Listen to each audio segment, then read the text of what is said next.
Banka Botërore parashikon një rritje prej 2,6% për ekonominë e Maqedonisë së Veriut këtë vit, 2,7% në vitin 2026 dhe 2,8% në vitin 2027, në raportin e saj të rregullt ekonomik për Ballkanin Perëndimor.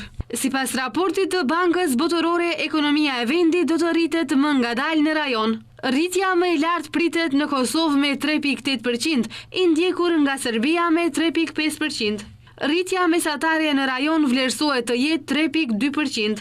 Banka Botërore vlerëson se shpenzimet më të larta për investime publike po kompenzohen nga ngadalësimi i konsumit dhe eksporteve.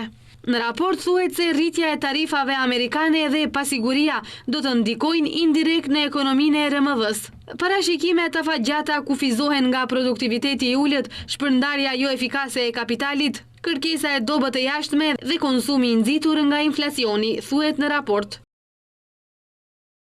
Perspektivat e rritjes së Maqedonisë së Veriut janë të lidhura ngushtë me përshpejtimin e negociatave të pranimit në BE dhe përpjekjet më të forta për reforma për të mbështetur transformimin strukturor të ekonomisë. Progresi në agjendën e reformave të BE-s, duke përfshirë objektivat e tranzicionit të gjelbërt, është thelbësor për nxitjen e rritjes së qëndrueshme në afat të mesëm dhe të gjatë. Raporti pohon se rritja ekonomike në Ballkanin Perëndimor parashikohet të ngadalësohet pak në vitin 2025, si rezultati i kërkesës së me më të dobët dhe pasigurisë ekonomike që rrjedh nga ndryshimi i politikave tregtare globale, të cilat mund të ndikojnë negativisht në bizneset dhe besimin e konsumatorëve.